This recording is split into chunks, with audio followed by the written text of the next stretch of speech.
Kai saluton al ciui dimanche matene, kiel diras nia poeto Mauro Nervi, ĉu ne? Dimanche matene pura.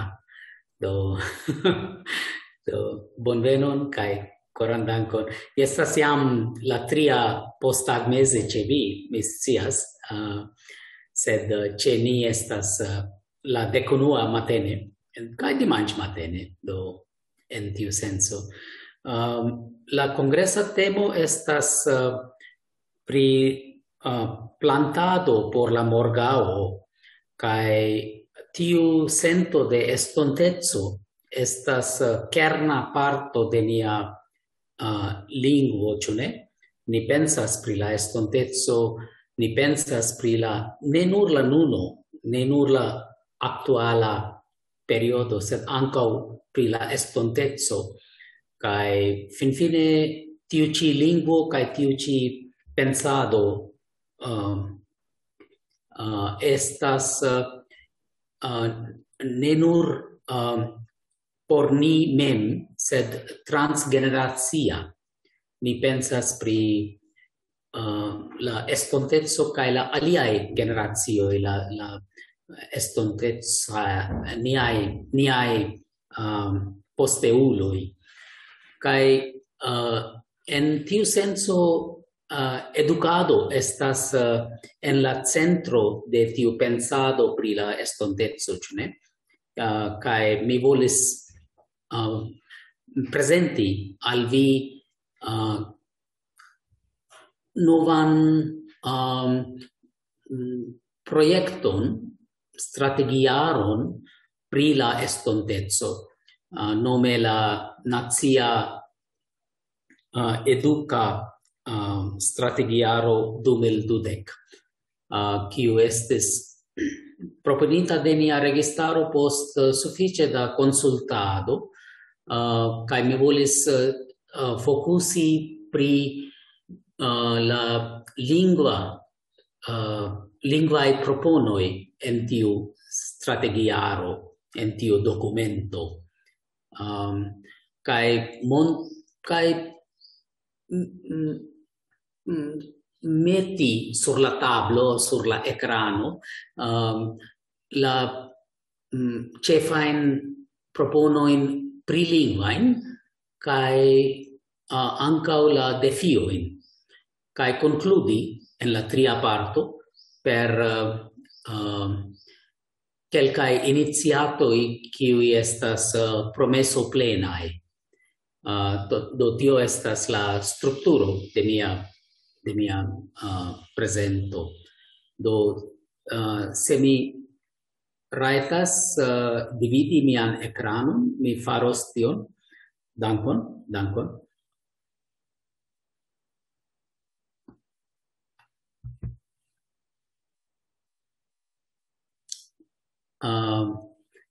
Se estas problemo pri mia prezentado, bonvolu interrompi mian paroladon, ĉar mi ne vidas vin ĉiujn ĉi-momente, kaj do simple bonvolu ne heziti interrompi se estas problemo ke mi ne la lumbildoj ne funkcias aŭ estas io alia kio estas misa, bonvolu diri. Do, mi komencu pri pozitivaĵoj en tiu dokumento en la Nacia Eduk Strategiaro 2020.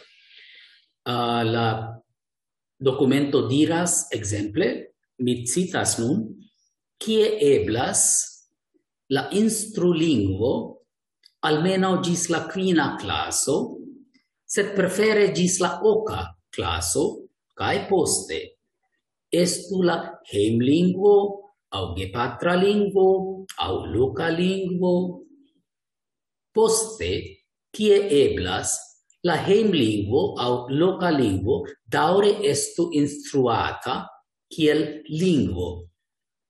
Oni faru tion ĉi kaj en publikaj kaj en privataj lernejoj. privata estas proficielai, publica estas la registarai kai ne proficielai lerneioi en Barato. Do bone, ŝajne estas bela ideo kai bona ideo kai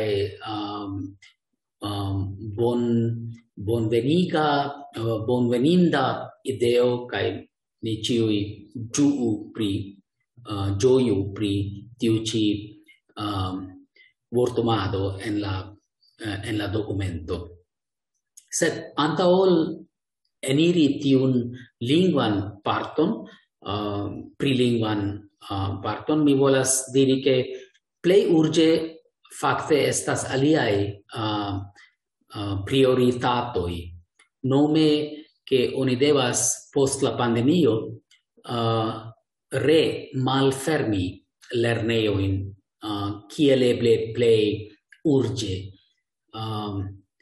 La sansekureco de infanoj kaj ĉiuj aliaj kompreneble en la lernejoj devas esti prioritatoj kaj la planoj fari tion jam estas sufiĉe bone dokumentitaj de diversaj neregistaraj organizaĵoj, tiu NRO, neregistaraj organizaĵoj, kaj kiel ekzemple la fondaĵo Azim Premji, kiu sponsoras nian universitaton, kie mi instruas, kie mi laboras.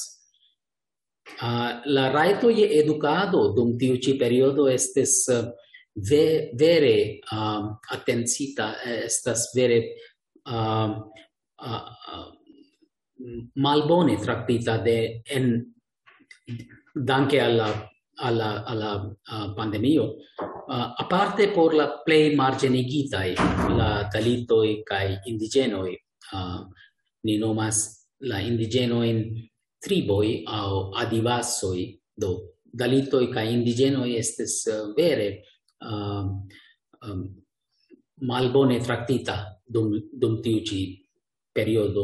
Dalito estas la kutima nomo por la plej malaltaj kastoj en la barata hindua kast-sistemo. Do tio estas alia realaĵo bedaŭrinde daŭre aktuala en nia socio.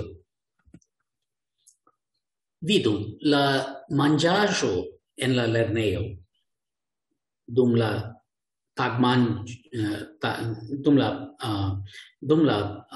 lerneja periodo, dum la tago, tiu estas ofte la nura bona nutraĵo por multaj infanoj, bedaŭrinde.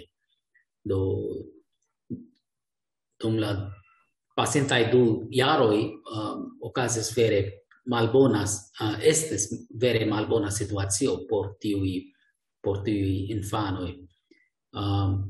Aliaj 2 realaĵoj estas ke se infano estas en la lernejo, tio en si mem signifas ke la infano ne estas laboranta en iu campo, ĉu ne? Do esti en la lernejo estas ne labori en la campo, kaj tio estas vere grava afero. Kaj aparte por la knabinoj, esti en la lernejo estas ne esti foredzinigita. En la angla oni diras married off. Ŝi estas foredzinigita. Kaj tio bedaŭrinde estas ankaŭ realaĵo por knabinoj en Barato. Do, sume, ju pli longe la lernejo restas fermita, des pli da lernantoj neniam revenos al la lernejo. Trista fakto, trista konstato, sed vere reala. Do, la urĝa afero estas malfermi lernejojn. Do, se reveni alla positivaĵo pri la dokumento NES 2012, la nacia educa strategiaro, kie eblas la instrulingvo, almeno ĝis la fina klaso, potopo, la fina fraso estas oni faru tion ĉi kaj en publikaj kaj en privataj lernejoj. Kaj tio en si mem estas problemo, ĉar la dokumento, tiu ĉi alineo, tiu ĉi 3, 1, 2 frazoj fakte, ĉu ne? Jam donas sufiĉe da eskapvojojn se la priuloj, la burokratoj ne volas realigi tion, jam oni povas vidi la problemojn. Kie eblas okazas dufoje en tiu ĉi frazoj, ĉu ne? Do la vortomado ne estas kiel instrukcio, ordono, ĝi estas kie eblas, ĝi donas la eblecon al la autoritatoj, al la burokratoj, al la politika sistemo. Do diri ke jes ne eblas, sed ne eblas. Kaj ankaŭ la sama afero estas pri la kaj en la publikaj kaj en privataj lernejoj. Do, la diversajn problemojn mi nun priparolas. La gepatra lingvo. La termino estas sufiĉe svaga, sufiĉe neklara. Ĝi kovras multe da lingvaj variaĵoj. Do, ekzemple, en la popolnombrado en Barato, sub la etikedo hindia, la hindia, ĉu ne? La hindia lingvo. Sub tiu ĉi etikedo aperas circa 50 da variaĵoj de la hindia. Kaj ekzemple mi donis en tiu ĉi lumbildo, en tiu ĉi lumbildo la Bhojpura. Mi supozas ke multe el vi eĉ ne aŭdis pri tiu lingvo nomo, sed la denaskaj parolantoj de la Bhojpura estas 51 milionoj da homoj. 51 milionoj. Kaj tiu ĉi nombro, tiu ĉi lingvo nomo estas sub la rubriko de la hindia, sub la etikedo, la hindia. Tute absurde, ĉu ne? Tamen tio estas la sistemo. Do la hindia mem en si mem fakte estas iomete mito la lingvo nomo, kaj ni esperantistoj bone scias pri tiuj lingvo nomoj kaj la politikoj kaj la diversaj neklaraj aferoj malantaŭ aŭ sub tiu ĉi lingvo nomoj. Kaj mi diris, la dua punkto estas ke la lingvaĵo de tiu alineo, se mi rajtas reveni, vidu, ne kie eblas. Tiu ĉi ne estas, tiu vortomado ne estas sufiĉe forta. Sed la batalo jam komenciĝis en la senso ke la privata eduksektoro, la por profitaj lernejoj jam rezistas tiun ĉi proponon ke oni faru tion ĉi la instrulingvo, la gepatra lingvo kiel la instrulingvo, oni rezistas tion ĉi, ĉar la dokumento rekomendas ke tio okazu kai en publicae kai en privatae lerneioi.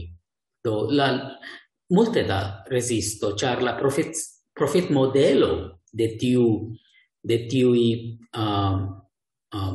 lerneioi estas simple che ni instruos al vi la anglan. Jen, bonvolu veni al nia lerneo. Ne iru al tiu registara lerneo. Yes, vi devas pagi iom por esti en tiu ci lerneo, sed ni instruos al vi la anglan. Do estas ilusia promeso, char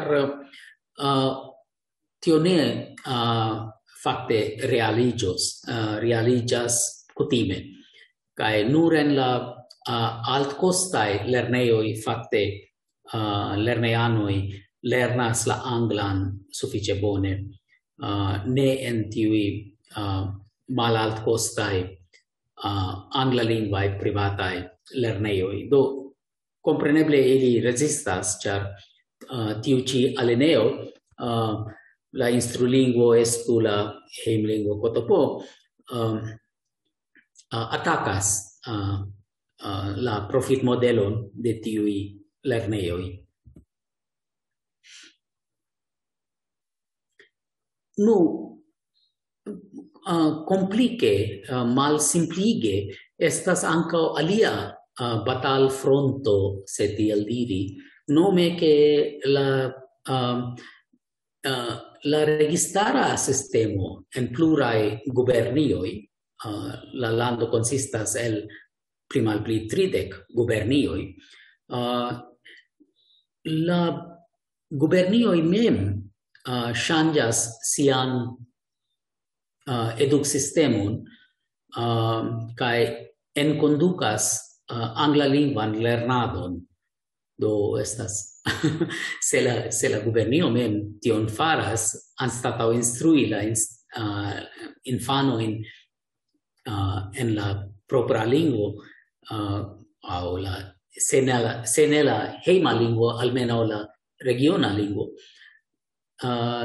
Se la publicae, la registarae lerneioi mem instruas anglalingve, kion diri, ĉu ne? La afero estas ironie malsimpla. Do ekzemple en mia gubernio Karnatako en suda Barato, Karnataka, estas 1000 modelae lerneioi tiel nomatai, kai same en la apuda gubernio estas 2000 elementae instruistoi de la elementa nivelo en Telangano, kiui estas trainitai por instrui en la angla lingvo. Estas malfacile subteni la proponon, sed kion fari? Tio estas la ci momenta realaĵo. Do yes, do okazas tiu trejnado de tiuj instruistoj, kapabligi ilin, se tiel diri, kapabligi instrui en la angla. Kial la registara lerneioi faras tion por renversi la elfluon de infanoi al privatae lerneioi. Do diri che ankaŭ la registara lerneo povas doni al vi la kapablon paroli angle, kaj tio estas la vera ŝlosilo al la mondo, do por renversi tiun elfluon. Ĉu la projekto sukcesis? Nu, en tiuj gubernioj, kiel mi diras, malriĉuloj jam komencis sendi siajn infanojn al registarae anstataŭ la privatae lerneioj. Do tiu cele o tiu punkte o tiu nivele la afero sukcesis, yes, tiu grade. Yes, oni povas diri che la projekto enkonduki la anglan kiel instrulingvon sukcesis en la nuna Barato. Sed estas ia nekohereco, ĉu ne? La unu flanke estas tiu bona vortumado pri la enkonduko instruado per la gepatra lingvo, kaj aliflanke estas la gubernioj mem, kiuj tion faras enkonduki la anglan kiel instrulingvon. Do kiel solvi tiun nekoherecon?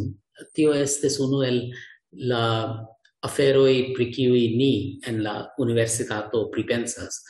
Do dulingva edukado minimume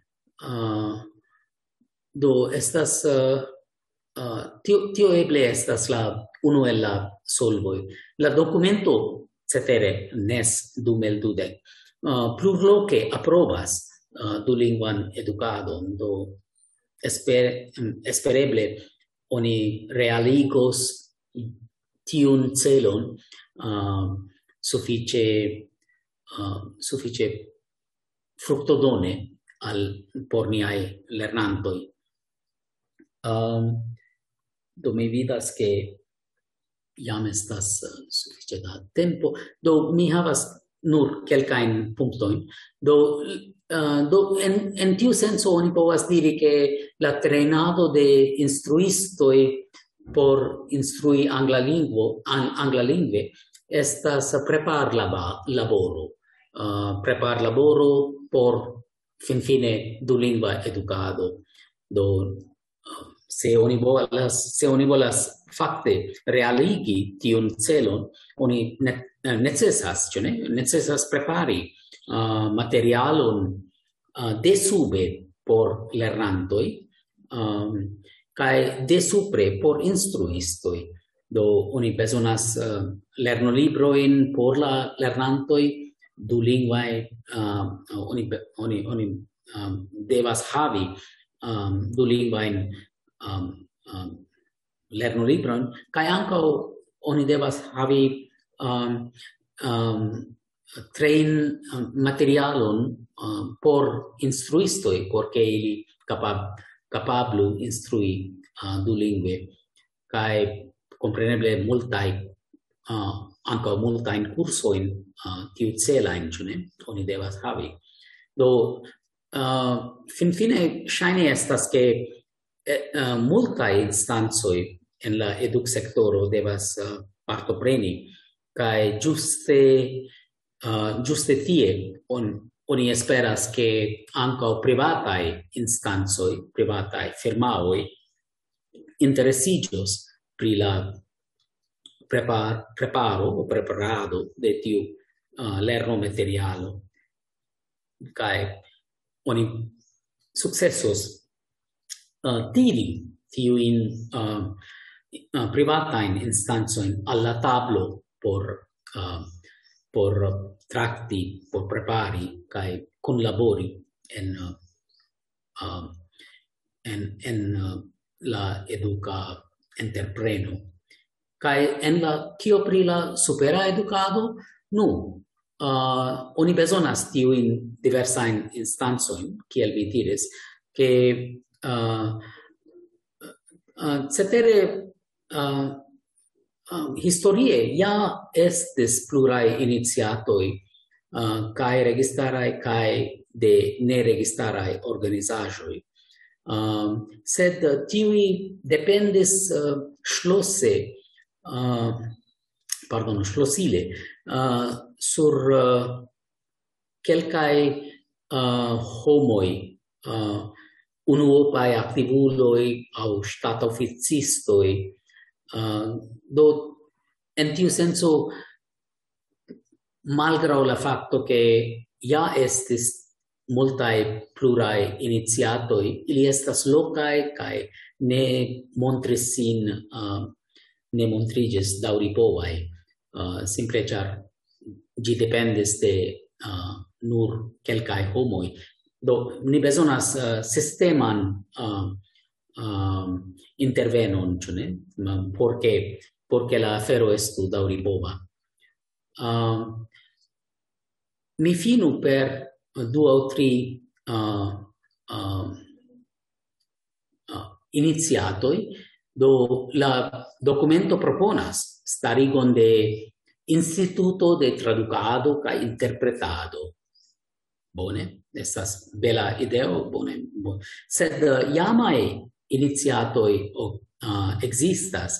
Do exemple en mia universitato, la Universitato Azim Premji, en tiu ĉi universitato oni grandscale traducas materialon por la supera educado, por la universitata educado, en la hindian kaj la kanaran. La kanara estas la, o Canada, estas la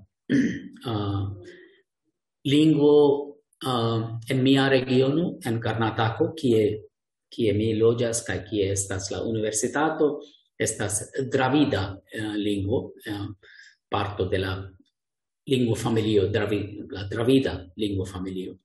Kaj oni tradukas la materialon en tiuj ĉi du lingvoj, la hindian kaj la kanaran.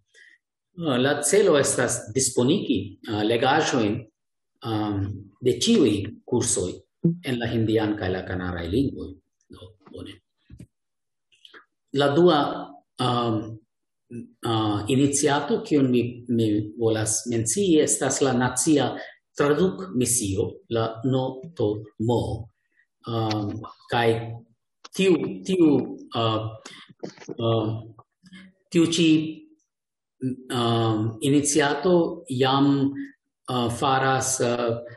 listigis preskaŭ 70 tekstojn en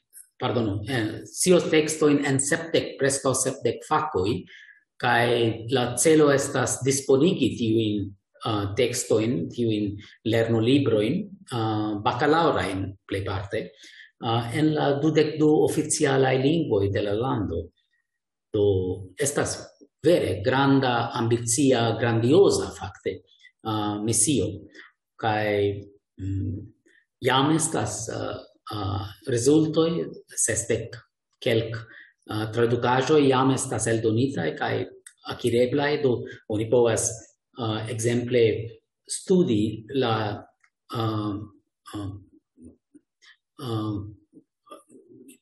fizikon aŭ la kemion en la orian lingvon aŭ la bodan lingvon, la historion same en la dogran lingvon, en la dogra lingvo. Do jam estas konkretaj atingoj de tiu misio. Do mi volis mencii tiujn du iniciatojn kiel ekzemploj kiuj traktas la celojn de la dokumento. Sed estas pli ĝenerala problemo, nome ke estas la espero ke tiuj kombino de supraj kaj de subaj iniciatoj kombinos kune kreos efikan sistemon. Sed estas pli granda problemo en Barato ĉi-momente, danke al la politika dekstrismo, ke ofte ne okazas efikan dialogon inter la federa centro, la centra registaro en Nov-Delhio, kaj la diversaj gubernioj, kaj ni estas federa demokratio, same kiel vi, ĉu ne? Do necesas konsento, kaj necesas kunlaboremo kaj kunurdigo de pluraj instancoj, kaj federaj, kaj guberniaj, kaj privataj, kaj neregistaraj. En Barato, laŭ la konstitucio, edukado, la eduksektoro, estas afero pri kiu traktas, kiun pritraktas kaj la centra registaro en Delhio, kaj la diversaj gubernioj, fakte la financado de tiu sektoro nur en la financado del mon disponigo, nur 25 nur quarono venas el la centro, tri quaronoi venas el la gubernioi, do vere estas afero de kunlaborado. Do oni bezonas dialogeman registaron, ĉu ne? Tamen ni estas en situacio de sufiĉe maldemokratiaj tendencoj ĉi momente bedaŭrinde.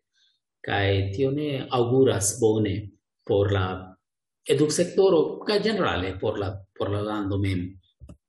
Ĉiukaze estas aferoj pri kostodivido, burokrateco, diversaj ŝovinismoj, kion fari regionajn, religiajn, lingvajn ŝovinismojn. Kaj la vojo estas longa, kaj la tasko estas transgeneracia, kaj tion ni devas konstati homoj kiel mi, kiuj laboras en tiu sektoro, ke ni laboru, ni semu kaj semu, kaj konstatu ke eble la rezultoj videbliĝos nur en alia generacio. Do nur tiel oni povas travivi la nunan momenton en la vortoj de la poeto, la urdua poeto Faiz Ahmad Faiz, kies verson mi laŭtlegos. Unue en la urdua, kaj poste en mia Esperanta tradukaĵo. Nur nokto ĝi estas tiu poemo de Faiz. Dil, li diras urdue, dil na ummid to nahi, नाकाम ही तो है, दिल ना उम्मीद तो नहीं, नाकाम ही तो है, लंबी है गम की शाम, मगर शाम ही तो है. Ne se ne esperas la koro, nur ne sukcesa ĝi estas.